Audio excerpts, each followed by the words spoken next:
All right, guys, we're going to talk about Michael Pittman, wide receiver that I really liked going into the NFL draft. I thought I was a lot higher on him than most Dynasty players, and I think I'm going to keep that stance after he lands with the Indianapolis Colts. But before we get into the video, I know it's annoying, and I know y'all complain about it, but I have to do it. We need y'all to like the video. I mean, if we're getting out 2 videos a day, I know I'm trying to beat this home as much as I can. The videos need to be getting 100 plus likes, or the YouTube algorithm is not going to recommend it like they would if we only had 1 video a day. We're doing 1 video a day. I could care less if y'all like it or not. But 2 videos a day, y'all need to go down, like the video, leave a comment what you think about Michael Pittman. But let's get into it. I'm not going to waste too much time.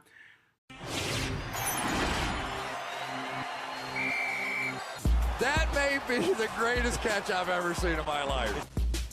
Michael Pittman was a 4-star wide receiver coming out of high school. He was actually on a lot of Dynasty players' radars. I know if you play in Devy leagues, you were really interested in Michael Pittman, seeing what he was going to be able to do at USC in his freshman season, because he was a guy that was supposed to come in and be productive right away and be a good player.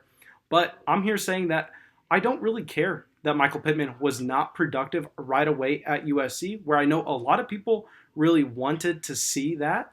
I'm here saying USC was a good school with a good wide receiver room, and Michael Pittman was a little bit raw, because we look at Michael Pittman, and I think the reason why he was such a high recruit and was really in demand was just because of his size.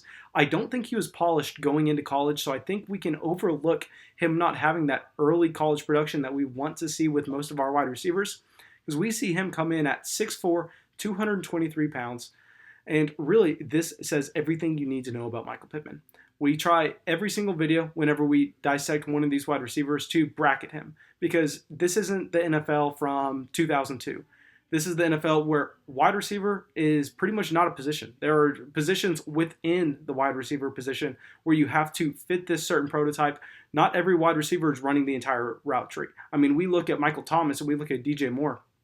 If you look at the actual routes they run, yes, these are the premier wide receivers at the NFL level, but they're not running a full route tree. They're being utilized with how teams think they can be most successful, and that's what we have to try to project with these wide receivers coming in from the NFL draft. We don't need to see, okay, he can run a streak, he can run a curl, he can run a slant, he can run a crossing route, he can run a dig.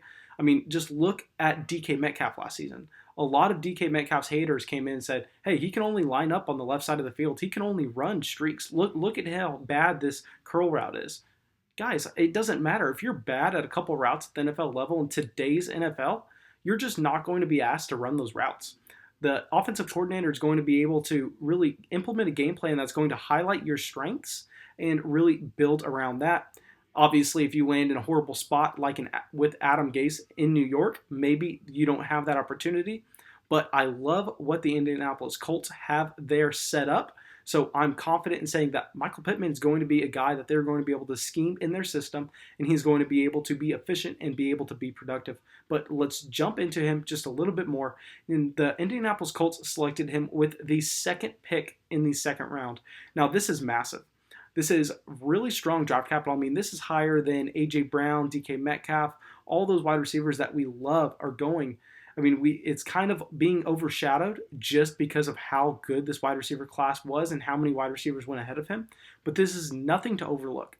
The 2.02 investment into Michael Pittman is something that we have to really look at closely and see that this team was willing to spend a significant amount of capital to go out and get this player right after going and spending a second round pick on Parris Campbell last offseason. So this shows everything that you need to know with what the Colts think about Michael Pittman. He was one of these wide receivers that really was rising up draft boards all offseason. This was mainly due to his great 40 time and also just his great overall impression that he was able to make with NFL teams and NFL scouts. I mean, you look at this guy, he's just a great high character wide receiver, and he's a guy that the teams want in their locker room and they want around their players. He's a great culture fit. I know that it's hard for us to sit here as Dynasty players and try to evaluate that, but when there are just constant reports coming out with, hey, Michael Pittman knows what he's doing. Michael Pittman is already a professional. Michael Pittman would be a great fit on our team. We see that report come from 10 different NFL teams. You have to take note and you have to kind of chalk up that Michael Pittman is a pro. He's going to come in, he's going to put in the work, and he's going to really take over what the NFL team is willing to give him. So let's look at his college production. In 2016, freshman year, like I kind of alluded to earlier in the video, he had nothing going on. Pretty much just he wasn't able to get on the field. He wasn't able to suit up. He was able to play in a couple games, just get in a couple snaps and a couple receptions, but really nothing to look at.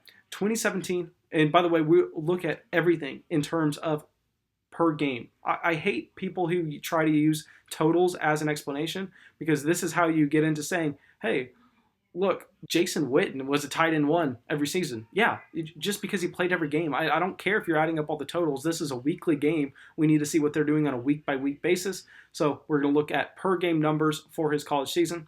2017, he had 2.5 receptions and 45 yards a game. Nothing too fantastic. We are able to see that early on he is able to be efficient with the receptions that he's getting. 2018, 4 receptions, 75 yards a game. Now this is where he takes a significant step forward, and really this is without Sam Darnold too. So it's impressive that he's able to do it with another quarterback. Now we go into 2019, this last season, and this is when he blows up on the scene. I know everyone was looking at Michael Pittman. He was on everyone's radar going into college, but with a slow start to his college career, he kind of faded to the back until 2019, where he puts up about 8 receptions a game, 100 yards a game, and 11 total touchdowns.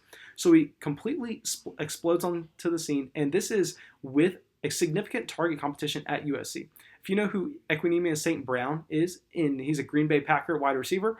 I know he was a major draft hype guy, I believe in the 2017 draft, but his brother is at USC, and his brother was actually a better recruit than he was, and he's making things happen in that program. So in 2019, Michael Pittman was not the only man, and you love to see that you're able to put up almost 8 receptions a game with another show in town. That shows that you are able to command what is yours at the NFL level.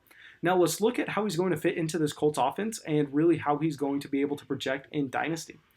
Now, T.Y. Hilton is currently the probably wide receiver 1 on the step chart, but I'm here saying, I've said to multiple people who've DM'd me through Patreon, T.Y. Hilton is complete dust. I know if y'all watched that video where I tried to identify bounce back wide receivers from 2019 to 2020, I evaluated T.Y. Hilton trying to see that if I believed that he was going to be able to bounce back with Phillip Rivers coming in.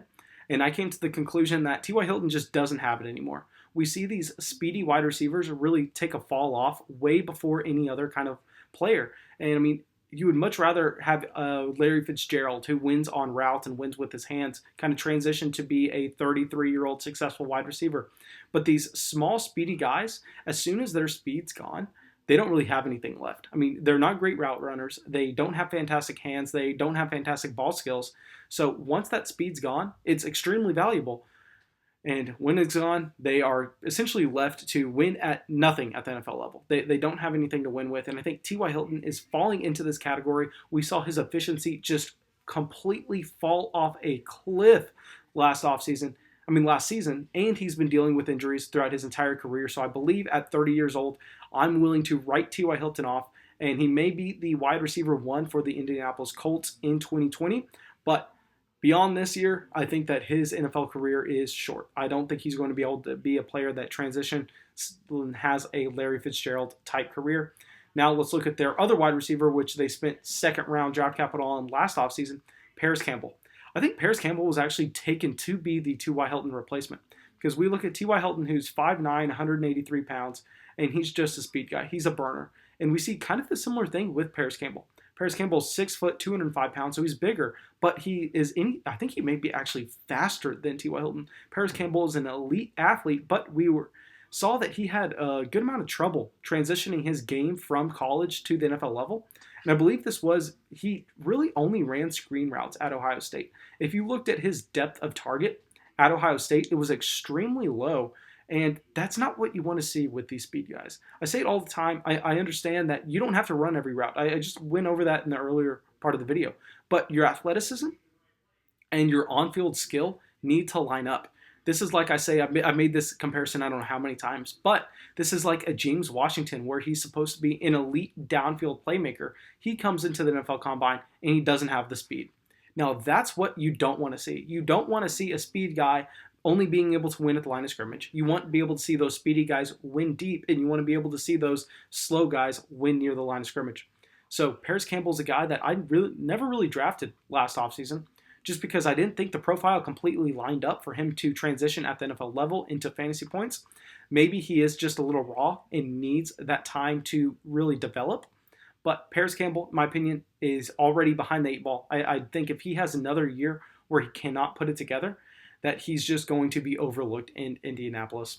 Now, let's get into Michael Pittman. I think Michael Pittman, what's very interesting about this draft pick, is he's not the replacement for T.Y. Hilton or the replacement for Parris Campbell. They're completely different players. I think he's actually the pick that they wanted Dante Moncrief to be. And I know a lot of y'all don't know who Dante Moncrief is, but he was a guy that had a ton of hype in the Dynasty community. I think he was actually a second-round startup pick at one point.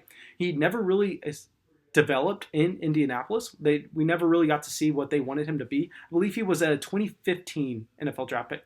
But this really screams Dante Moncrief to me. And same thing with Eric Ebron. I think Eric Ebron departs, and they realize, hey, we need this size. We don't have size with Parris Campbell or T.Y. Hilton. Jack Doyle's on his way down. Let's go out, get some size, get a guy that we can feed targets to, and that's exactly what Michael Pittman is. So where I'm going to be taking Michael Pittman in Dynasty rookie drafts is I think he's a comfortable player to take in that wide receiver 2 tier. Obviously, I went into my rankings. If you did not watch that video, make sure you go check them out.